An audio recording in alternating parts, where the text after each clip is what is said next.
We've reached episode 200 on the Faith and Family Filmmakers podcast, and the first episode recorded in video format. Today you'll hear about a story originally written as a television script, repurposed and turned into a video podcast. What is a video podcast? Listen to find out, and if you prefer to watch this episode, you can find the YouTube link in our show notes.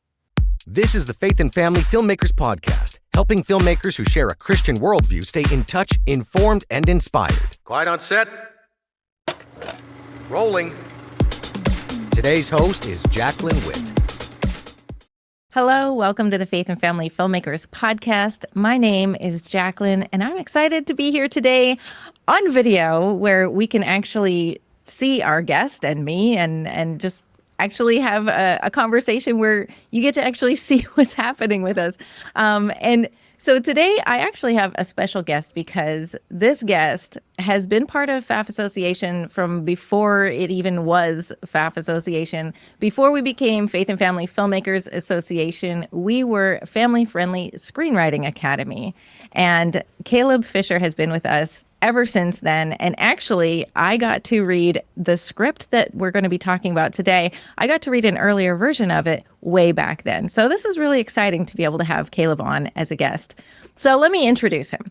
Caleb enjoyed his school years being homeschooled and feels the experience allowed him to learn at his own pace and use alternative methods of learning while following his many interests. He's a creator, producer, and co-host of YouTube channel Good Morning Fellow Foodies with his brother Seth. He's a voice actor, playing parts in multiple episodes of Project Odeon, and is also an assistant with his brother's farm business, Mini Acre Farm. An avid reader, Caleb enjoys words and investigating alternate ways to make communication more effective and distinct.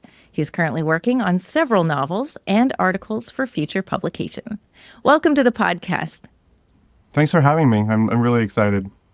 Yeah, no, it's great to have you here, actually, because there's even more than that. Like in your bio, you note some things. And I know when you write a bio, you have to choose what are you going to include in it.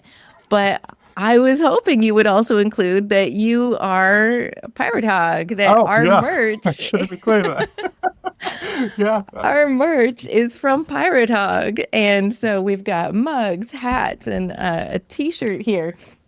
I started Pirate Hog Apparel back a couple of years back with my brother Seth, making shirts, hats, mugs. Quite the expensive library there.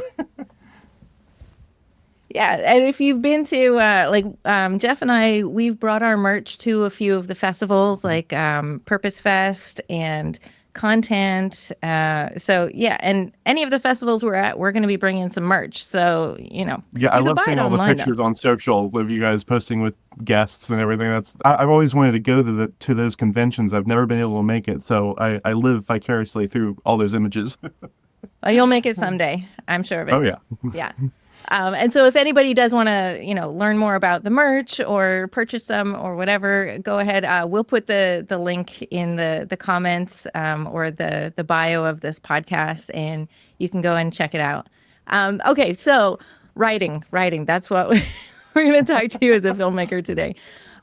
So back when I read this script, which I'll get you to tell me about in just a minute, it was a very early draft, and I will say I really enjoyed it. It reminded me of certain other sitcoms that I had seen, and because I love the quirkiness and, workplace comedies are always fun. So tell us a little bit about the story and how you came up with this idea. Yeah, absolutely. I'm glad you said that because a big inspiration for me was old comedies like The Dick Van Dyke Show. Of course, Frasier TV show. I'm sure everyone's familiar with that one, where that one takes place in a radio station. And so I was always intrigued by radio and the writer's room like they show in the Dick Van Dyke Show. So I always wanted that to be a part of the story. So the story is Tally Light Broadcast. And it focuses around a radio station that is kind of decrepit. The owner doesn't really want to pay for anything, doesn't really want to update anything. And the people who are working there just kind of lost hope. of anything changing or becoming better. And so the story it's very much of a redemption story where the characters are able to kind of see a glimpse of possible change and improvement in their workspace because they love what they do, but they just don't know how to do it the best they can. So, I was inspired a lot by old shows like that. Mm-hmm. WKRP in Cincinnati. Oh, yeah. That was one I Yep. watched when I was younger. WKRP in Cincinnati. What was Good Morning World? That was one that I really loved. News radio. Yeah. News radio. Yeah. Oh, yeah. There were some really good ones back then. So it actually started off as a joke, the story, because my dad, he was in construction, and when he would, of course, be kind of held to what the weather was going to do. And so he would call us. He was never very tech savvy. So he would call us and be like, hey, what's the weather supposed to be like? So we'd get on the computer and we'd look it up and tell him what was going on. And after a while, it got annoying because, he would call almost every single day asking these questions. And the joke was always, all you have to do is put your hand outside and see if it's raining. And so we would joke with him constantly. And my Aunt Brenda is from West Virginia, and she can always tell what the weather's going to do. At my oldest brother's wedding, she was like, it's going to be raining in about 2 hours. And it was clear sky. There was no sign of it whatsoever. I looked at my mom and I was like, is she serious? She was like, don't question Brenda. She's going to be right. And sure enough, it started raining. And so all that to come back, the story originated with one of the main characters, Turble. And he's a meteorologist, doesn't have a lot of tech experience or anything like that, but he can tell what the weather's going to do. And so I actually started off writing this story based on that character. And I wrote it up, quick little 1-page story, and I showed it to my dad, and he just started chuckling. And so that kind of snowballed, and I just started adding characters to it, and kind of went in different directions. And you remember that script was very rough. But Well, they all are. I mean, first drafts are that way. Yeah. Yeah. So I showed that to you, and you gave really great feedback, and I went back to the drawing board and added more characters and started plotting it out more. And it's gone through quite the journey. It's on its, I always tell people it's 100th draft, but officially like 25th. Right. I know. I think after it passes the third or fourth draft, I just stop counting. I don't remember, and how much are you going to edit before you call it a draft or just an edit? The point is Right. you're working on it. And I love how it has very distinct characters. Their voices were definitely clear. And I think that that's an important piece when, to know if you have a script that could work is when you have these very unique characters that when you bring them together, the dynamic itself is interesting. And so then when you develop the story, this is all going to work. But I want to ask, did you originally intend to have it as a film? Yeah, no, I originally had it intended as a TV show. Okay. I've always leaned more towards television than movies, just because I think stories have more potential to grow with a TV show. A lot of times I've watched a film and I'm like, oh, that would have made such a great series. They could have had 10 seasons and it would have been perfect, So I've always wanted to create a TV series. And that's kind of what I plotted this story out to be. And the way that I'm doing it now, with it being more of a video podcast, it translates really well into that. And I think it has potential to eventually, maybe adapt into a TV series. A lot of growth. So can you explain what you mean when you say video podcast? I mean, this is a video podcast, this episode at least. But I know because you have shared it with me, it's a little bit more than that, unless I'm just maybe not aware that that's a thing. Can you explain to me what it is that you've created and how you came to that conclusion of moving that direction instead of doing the television series? Yeah, absolutely. Well, I always call it a video podcast for most people just because they kind of instantly associate what that is.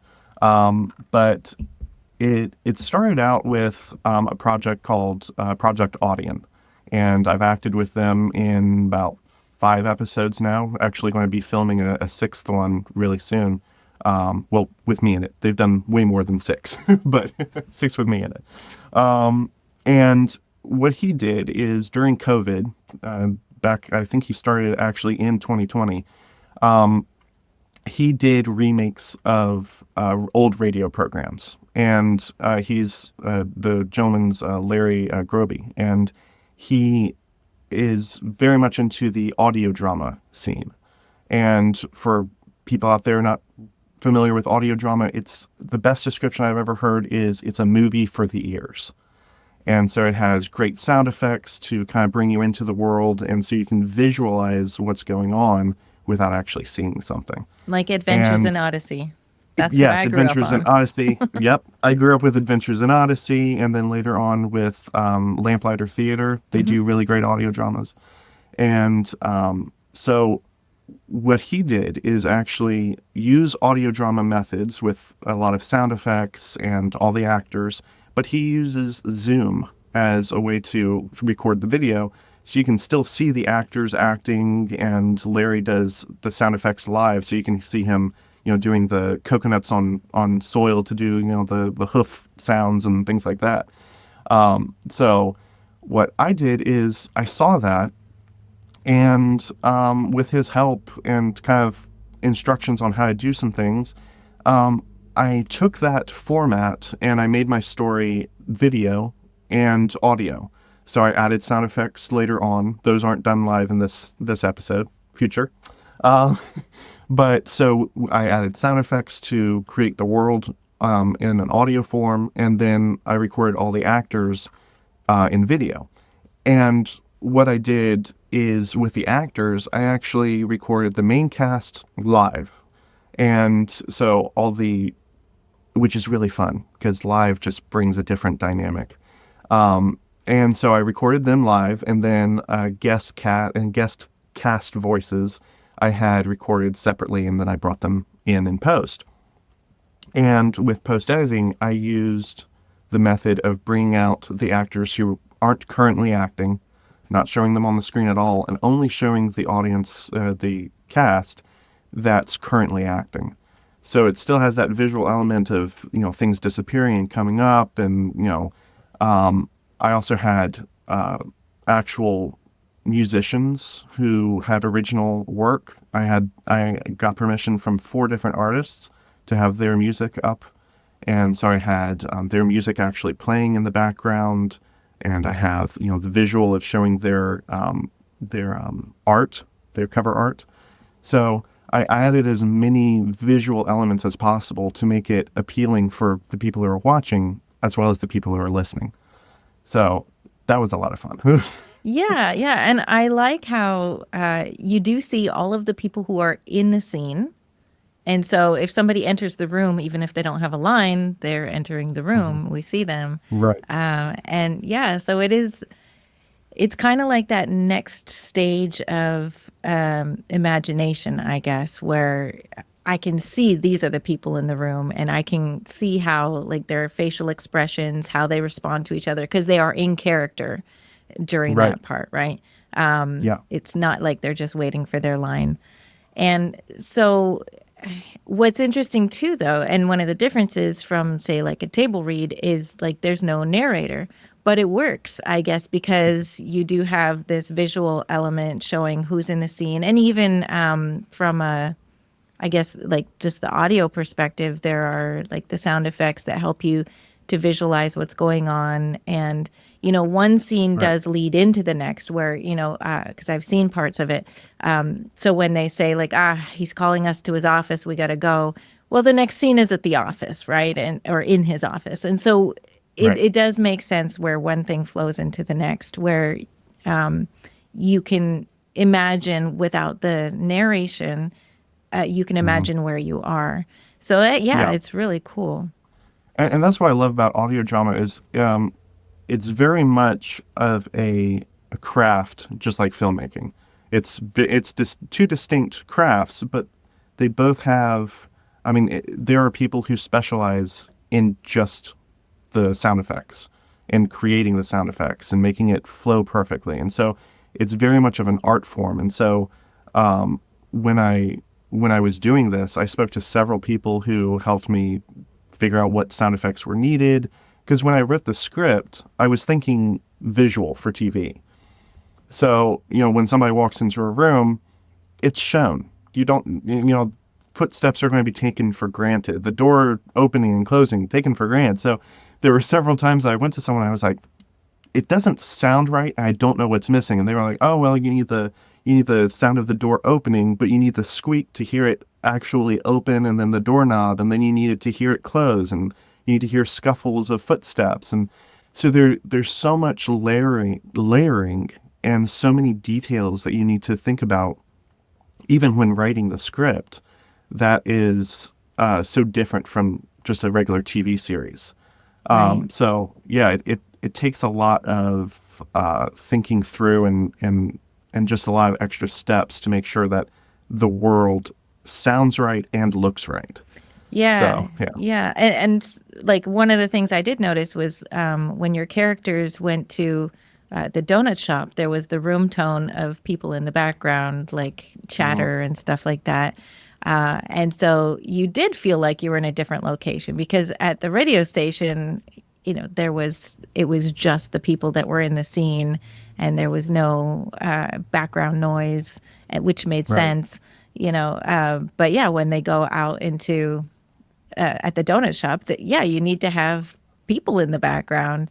And if you listen, you can even hear like tinking of glasses and spoons and flatware and exactly, yeah. a lot of other room noise that wouldn't even really think about usually when writing a script or something. Yeah, so actually, let's talk about that for a bit. When you're writing the script, like I know when I'm writing for a screen, I'm thinking, what are we looking at? Because I need to write that down. But so for an audio drama, are you thinking, what picture do I want to paint, and what do I need to do audibly to make that happen? Like, what are you thinking to write this script differently? Well, in the script, I still write directions for the cast of like, it's in such and such a place. For instance, the donut shop, that's going to be a really big location in future episodes, kind of like the coffee shop in Friends. So it's going to be kind of like a gathering spot for everyone. And so with that, I wrote down, donut shop, the owner is Uncle Ronnie.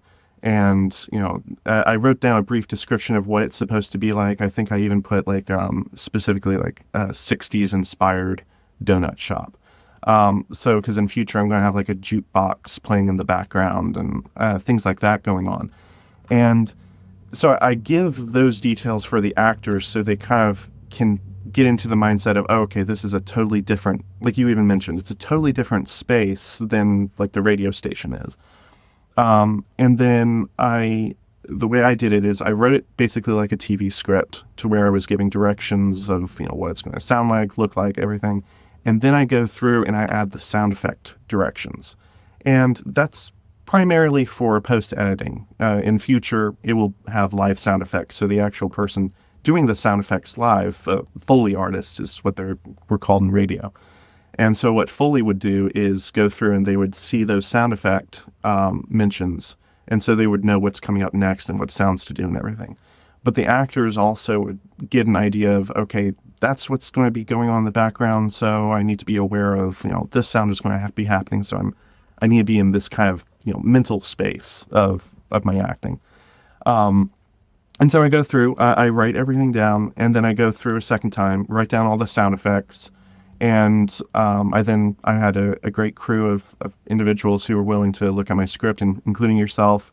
And I had Grace Gidman and a gentleman, John Fornoff. He's worked in, his name is like revered in audio drama circles and in film.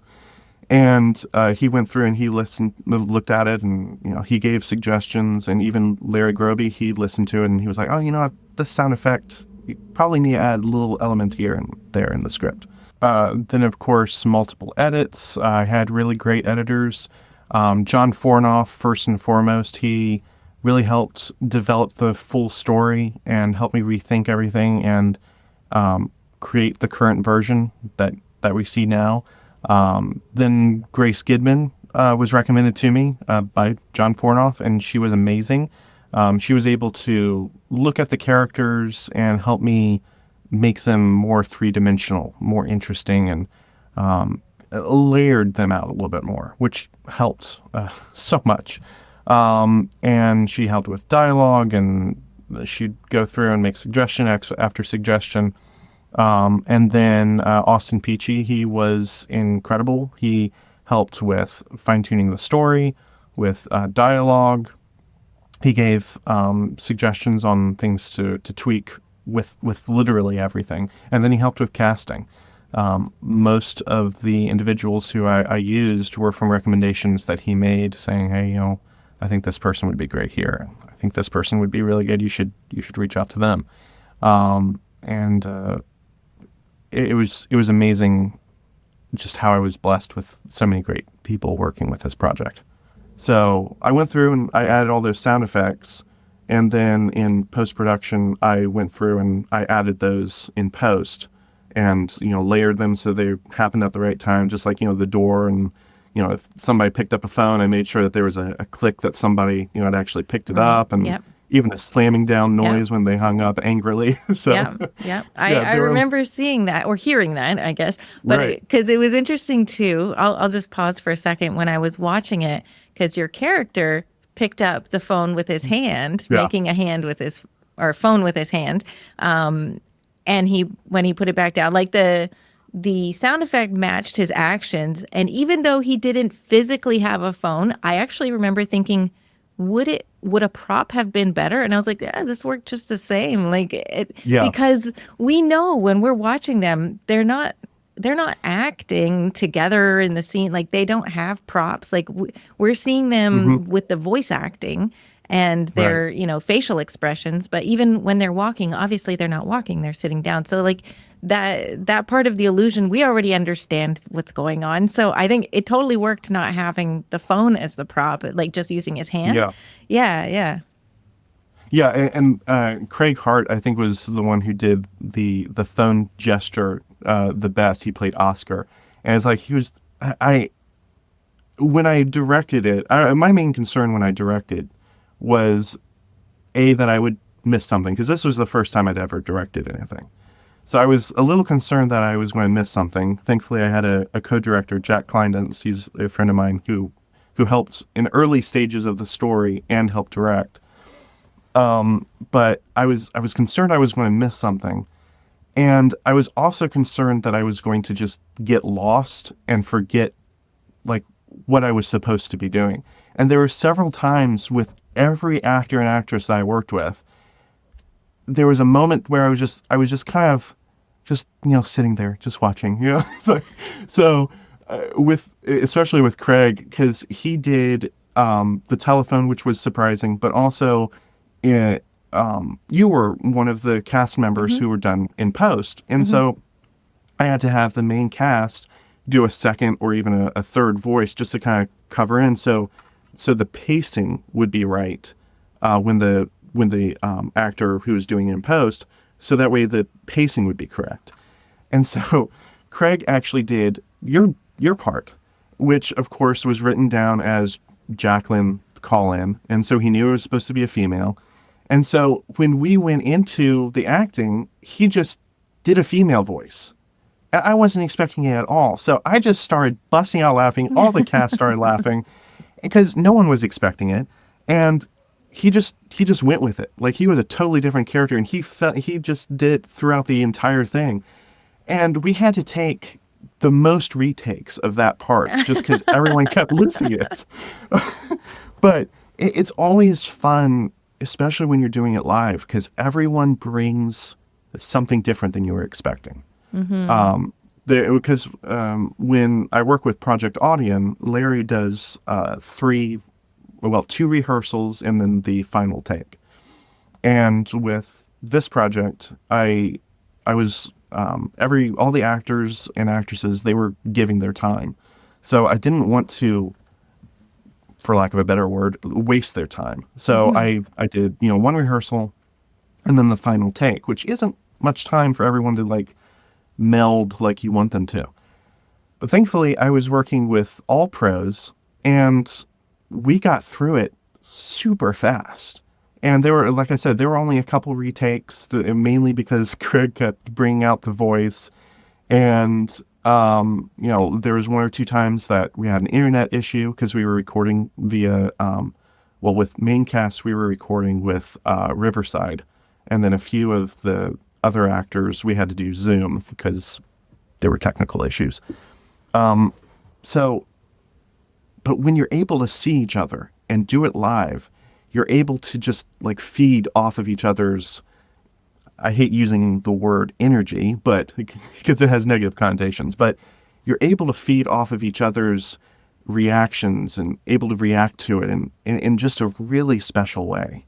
It's so much fun. And because actors will say that acting is reacting, right? And so, you're going to respond to what the other character is saying, doing, and, listening is a big part of acting. And it's hard to do that if you don't have a scene partner, right? Yeah. And so when they're all there and you can, I think energy is the right word though, because is it a high energy? Is it low energy? Is it a tense moment? Like you can feel the energy of that from each other and you can flow with it together, because there could be something that an actor says that triggers a shift in energy and then everybody can go with that. But you're not going to catch that if you're just each recording your lines individually and then putting it together.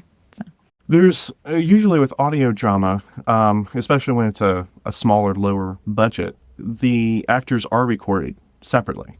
Or, they'll sometimes get on with like one actor and the cast director or whatever will read the line opposite them so it sounds good. But yeah, there's just something amazing having all the cast together at the same time and just being able to hear them react and listen to the script. And because when you're writing, I'm sure you experience this all the time. When you're writing, you constantly have somebody in the back of your head of like who you're modeling this character after, right? Absolutely. So I have them cast in my mind. Right. Yeah, exactly. So when you hear that in your brain, you're trying to find somebody who matches that sound or something. A lot of these cast members were a bit of a surprise because they weren't necessarily like the first person who I would have thought of, but they melded so perfectly. They worked together expertly. And I was a little concerned at the beginning because we had a couple technical issues and several of the people were kind of frustrated because, the internet wasn't working or the, whatever wasn't working as it should have.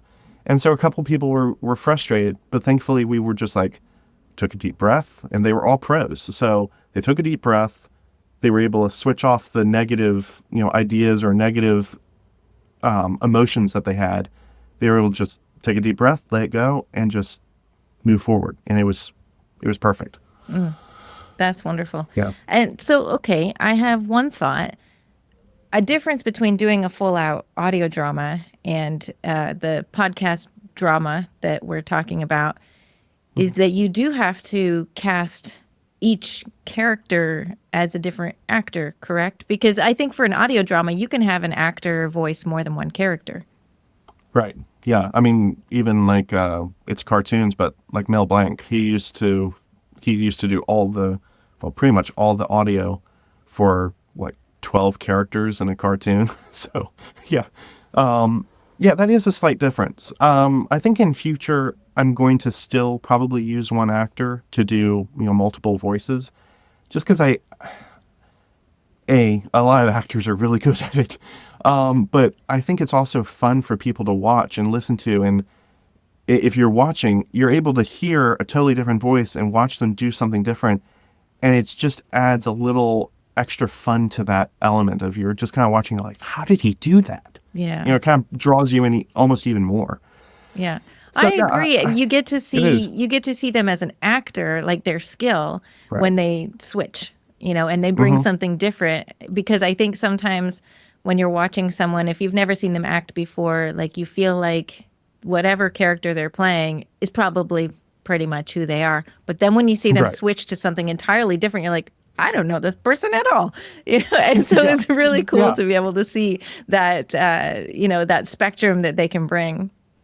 Right. Yeah. Because there was another gentleman, his name was Hunter Atkins, and he played Turble. And he also did a second voice. And it was because Turble is supposed to be a little on the like country boy type sound. And he was played a different part. I can't remember which one he played, but he changed demeanor completely. I think he played like an old man. And it was perfect the way he changed it. And so when you're the best thing that I ever heard someone say was you're suspending disbelief. So you're trying to make people believe something that isn't actually happening or isn't real. And so when you do that, you're watching, you obviously know it's the same person, but when they switch the voices effortlessly, you're still suspended in that just you believe the story still. Because you're hearing it and you're like, ooh, I believe the story, but at the same time, that's really cool. You kind of lean in and you're like, ooh, that's interesting. Yeah, well, I think we're all in on, we're here for a story, and, these are the storytellers that are, engaging me, right? And so we already have that, like that understanding, and like we're in on the joke kind of thing, right? Like we're already in on it. And so then when it plays out kind of to that the further extent, then I think it just brings more entertainment to it, like what you're saying. I've done that for our table reads, where like sometimes, for example, I love when John Goat is the narrator because he does such a great job. But sometimes there's a character that is maybe only in one or two scenes, and so not all actors want to show up just so that they can have two lines. But so I'll ask John, like, hey, do you want to fill in for this role? And he's like, sure. And so he flips between narrator and the character. And it's so clear that there's this difference. And so it is a lot of fun to watch that. I agree. Yeah. And it takes a special, I mean, obviously anyone can do it, but it takes a special kind of mentality for someone, because you have to think, okay, this is my main character and this is how they sound and this is how they act. And then to be able to just switch it over, it really takes a different type of person to just carry it off perfectly. And it's fun to watch. So what are your plans with the project? Well, I'd like to do a full season of the project. We currently have a Kickstarter up to fund the first and second episode, because the first episode is going to be redone with live sound effects and a lot of additions to it. And then the second episode, which I'm currently in the process of writing.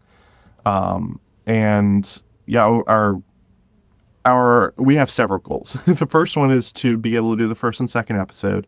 And then the larger overarching goal is to be able to film a first season.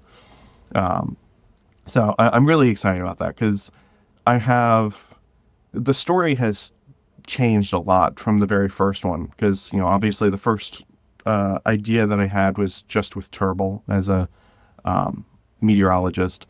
And now it's grown into, a full radio station, and I have ideas for, original music and all these extra things. And so I want the show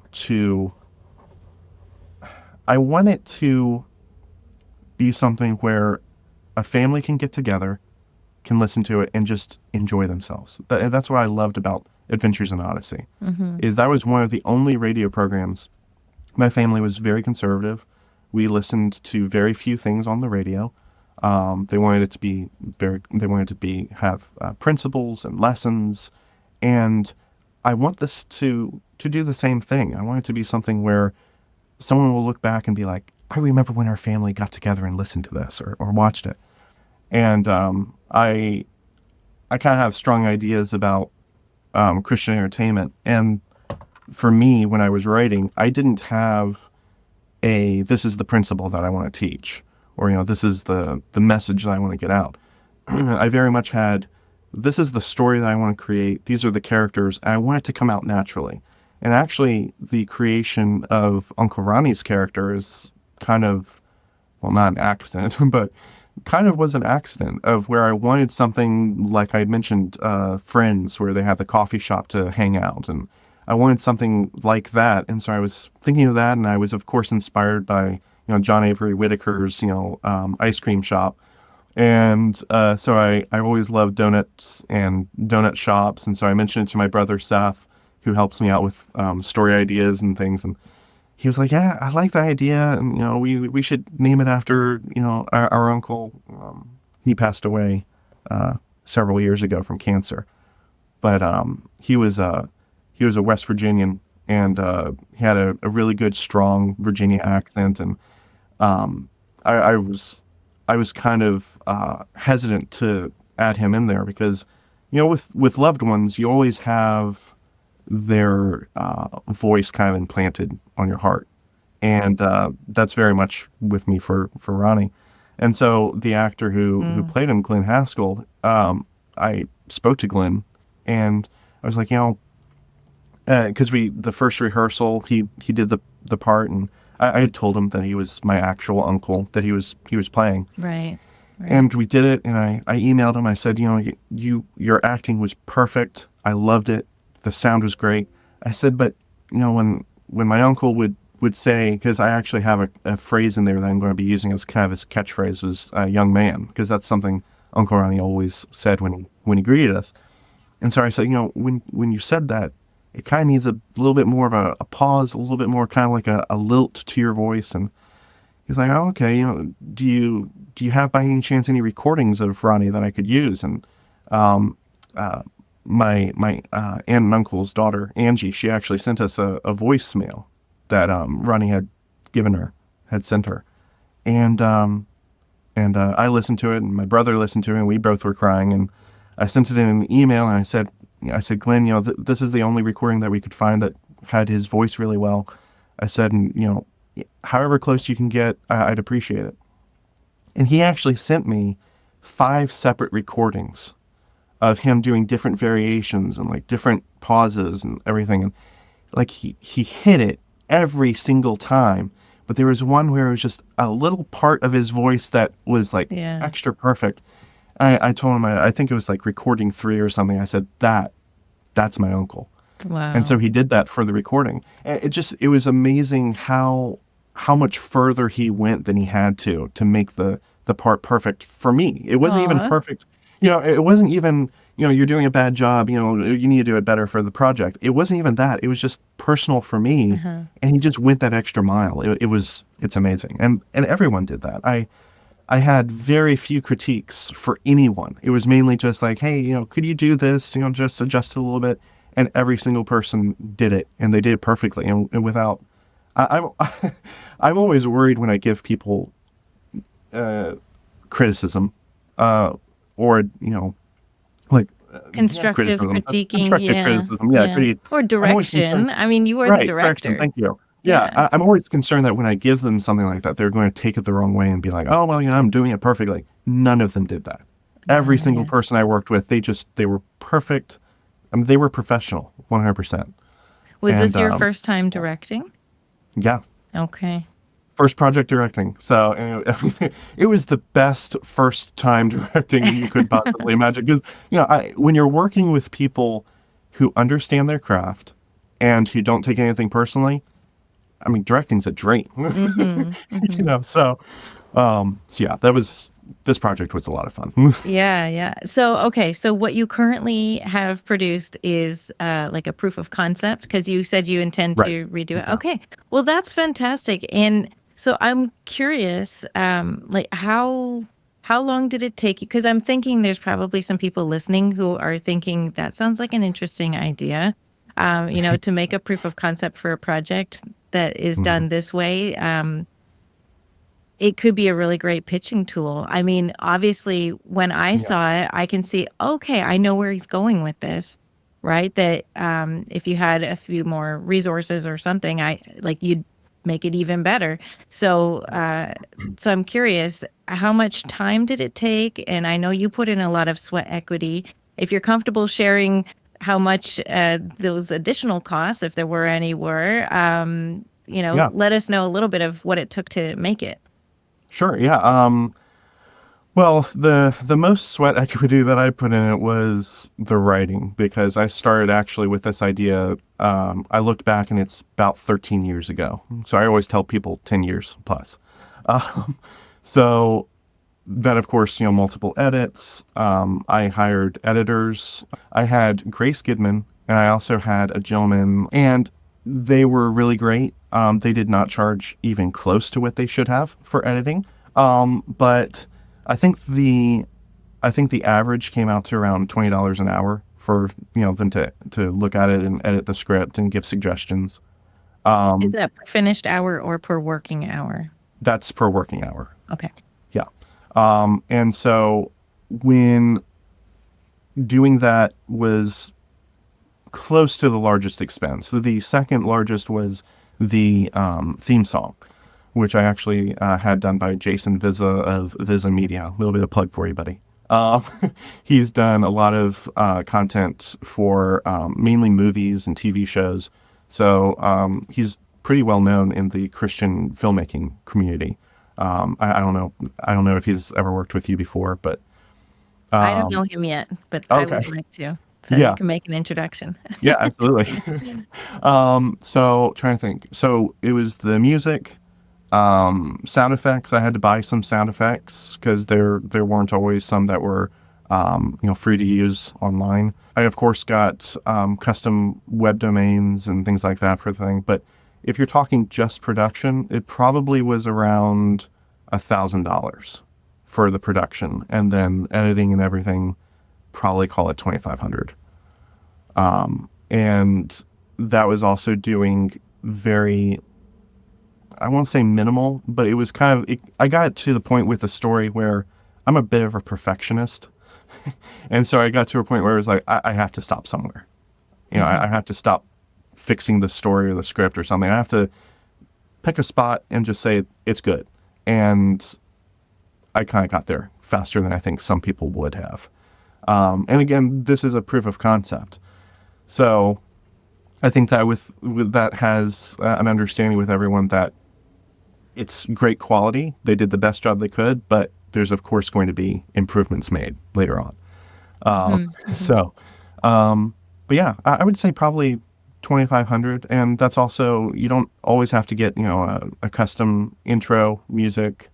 You can do a lot of things on your own. I did a lot of the sound effects and all that stuff on my own. But I mean, you can hire somebody and it'd be done faster and much better.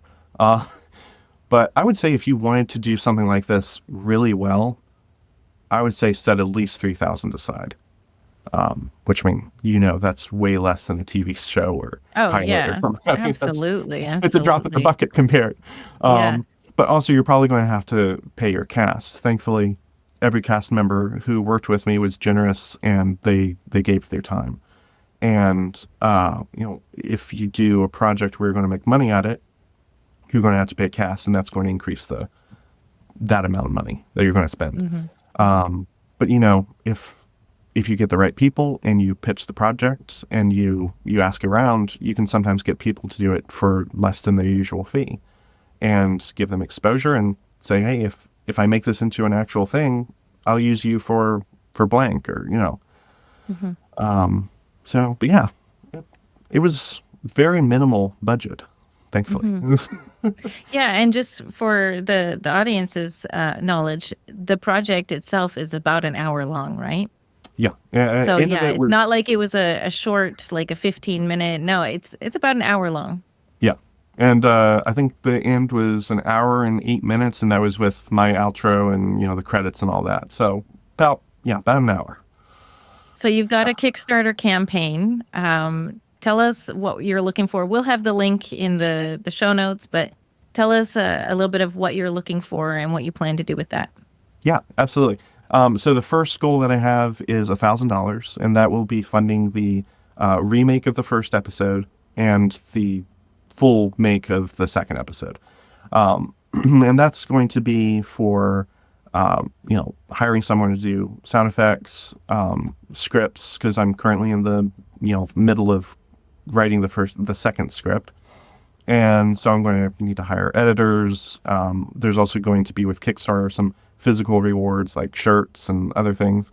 And you maybe just know who can print those shirts. Pirate Hog, yes. We've partnered with Pirate Hog. There you go.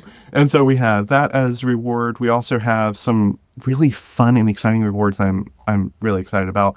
And that is actually some things with web producer credit. So we're going to actually put credit of some Kickstarter, what are they called? Kickstarter participants. I can't remember what they're called. But we're going to actually put them up as web producer credits and put it up on our website as a special page. We also have some special edition shirts. We even have a framed script, signed script. And we also have something that's even more interesting, I think, is have your music featured in a future episode. So we're hoping to get some really creative artists. We're going to be promoting it a lot in homeschool and Christian venues. So we're hoping to get some really great musicians that may not be known right now, who can maybe be put up on there, and we can help promote them and they help promote us. And we even have featured voice talent that we want to get. So, because I know several Christian voice actors out there who are just getting started and who they'd like to, have something put on there and have their first project under their belt. So right, yeah, we're really excited with some of these. Nice. Yeah. And so where is it going to live once it's finished? What's your distribution path? Yeah, we have a YouTube channel that's going to be dedicated to it. We're also going to be on all podcast platforms. We actually have the pilot episode on pretty much every platform that there is, major platform there is. And we're hoping to, once we have the first and second episode completed, actually looking for deals like Prime Video and things like that, actually putting it on really good video streaming services also. So it gets to a wider audience than just YouTube would. So Nice. Yeah. Nice. Well, that's exciting. And definitely I want to keep up with what's going on with all of that. And so we'll have all of your links and everything in our show notes so people can check that out. I think especially for people who are thinking about doing proof of concepts or, even if they're thinking table read or something, this is something that's like a step above a table read. So yeah, it's definitely, I think there's going to be some people who are interested in this, and you might get some phone calls asking you for advice. Yeah, and I'm hoping that this kind of is a bit of a, like you said, it's kind of a way for people to get their ideas out without thinking, oh, I have to spend hundreds of thousands of dollars on a pilot episode or something, to where they're still able to get their ideas out there and still be creative. Because I never want to, I don't want to diminish it by saying that it's so much easier, because doing it as an audio drama type project, it is very much of an art to it. So when people are listening to me and saying that it's so much easier than this, or so much better than that, I still want you to keep in mind, everyone who's listening, that it's still an art form. So it's still something where you're going to have to get some advice on scripts and everything else to make it fully immersive the way that people are used to it. And I'm really excited about this. Yeah. No, that's awesome. No, I appreciate that you're figuring this out, because I have some ideas for some projects. I'm like, Perfect. maybe we could try that. Because the thing is, you could start out with what you have, and let's say if it does well, and somebody's like, you know what, we actually should make this a series, like a film series, like a TV series or whatever. You're still going to go for that. It's not like you're saying, well, I'm doing this instead of that, and I'm never going to do the TV. Oh, right. Yeah. It's just, this is where you're able to actually make something happen right now. And I think, that's a really important piece of the puzzle, with being Yeah. productive and creating things is which direction can I actually go right now? Okay, let's go there. Right. Right. Yeah. Yeah. I think so many times, for me, it happened a lot. When you see a barrier, like the money that you need to create a TV episode, you just kind of give up on it. You're like, it's down the road. I can't do it right now. I'll just put it aside for a while. And you either forget about it or it just doesn't happen. And so with this, it gives, I always want to try and encourage people, look at the baby steps and say, okay, this is like the big goal. Like eventually I want to make this into a TV series, but that's like my 10-year goal. No. If I can do this and make it the best version that I possibly can, then that's going to be perfect. And that's my first step. And so, yeah, if people can kind of get out of the mindset of this has to be perfect, this has to be my big dream right now, and start looking baby steps, yeah, they'll be able to progress. And everyone has such a good story. I've heard like 12 stories since I've started this, listening to people, and they're all like, oh, it'll never happen. It's like, well, maybe it can if you think about it differently. And that's another thing that's really exciting about this is it's another way of giving people hope for their creative dreams. I'm really excited about that. Yeah. I love that. Thank you so much for sharing your project, the highs, the lows, the really exciting part, and your ability to pivot and work with what you've got. I think that is something that God will honor, and I look forward to seeing how this whole thing turns out and where you go from here. Thank you so much. It was a pleasure being here. God bless. Thanks for listening to the Faith and Family Filmmakers podcast. If you've been enjoying this podcast, take a moment to follow or subscribe on your favorite podcast player so you don't miss an episode. And if you'd like to support the production of this podcast, you can leave a tip at faffpodcast.com/support. Bringing filmmakers together for faith and family.